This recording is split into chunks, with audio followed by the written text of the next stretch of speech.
Indian പ്രതിരോധ കരുത്തിന്റെ super ഹീറോയും റിലീസിനൊരുങ്ങുകയാണ്.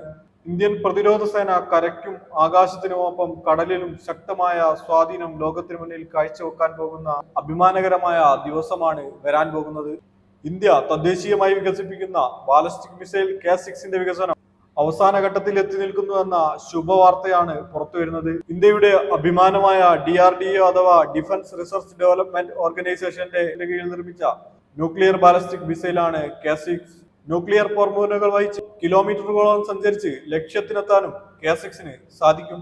ഈ hypersonic missile Indian നാവികസേനയ്ക്ക് വലിയ മുതൽക്കൂട്ടാണ്. ശബ്ദത്തേക്കാൾ 7.5 മടങ്ങ് വേഗത്തിൽ കുതിക്കാൻ കഴിയുന്ന K6 മണിക്കൂറിൽ 9261 കിലോമീറ്റർ വരെ സഞ്ചരിക്കാൻ സാധിക്കും. K6 പ്രത്യേകത അതിന്റെ വേഗതയും കൃത്യതയുമാണെന്നാണ് പ്രതിരോധ രംഗത്തെ വിദഗ്ധർ ചൂണ്ടിക്കാണിക്കുന്നത്.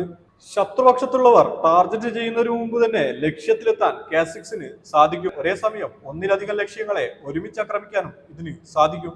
2017 ആരംഭിച്ച ഈ മിസൈൽ വികസനം വെറും 8 വർഷം കൊണ്ട് അതിന്റെ പൂർണ്ണതയിലെത്തിയിരിക്കുകയാണ്.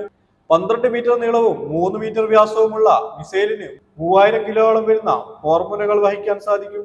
നിലവിൽ കരയിൽ നിന്നും സമുദ്രത്തിൽ നിന്നും കടലിൽ നിന്നും ആണവായുധം എവിടെയും പ്രയോഗിക്കാനുള്ള ശേഷി വർദ്ധിപ്പിക്കുന്ന മിസൈലാണ് K6.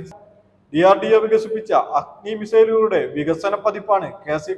റഡാറുകളിൽ നിന്നും അപ്രത്യക്ഷമായി ലക്ഷ്യത്തിലെത്താനുള്ള പ്രത്യേക കഴിവ് ഇത്തരം K6 മിസൈലുകളുടെ പ്രത്യേകതയാണ്. ഇതെല്ലാം ഇന്ത്യ തദ്ദേശീയമായി തന്നെ വികസിപ്പിച്ചെടുത്തതാണ്. മിസൈലിന്റെ സീ ട്രയൽ ഉടനുണ്ടാകുമെന്നാണ് പുറത്തുവരുന്ന റിപ്പോർട്ടുകൾ. എന്നാൽ ഇന്ത്യയിലെ നിലവിലുള്ള അന്തർവാഹിനികൾക്കൊന്നും ഇവ വഹിക്കാനുള്ള കഴിവില്ല. അതിനാൽ തന്നെ ഇന്ത്യ വികസിപ്പിക്കുന്ന S5 എന്ന അന്തർവാഹിനിയിൽ നിന്നാവും K6 പരീക്ഷണം.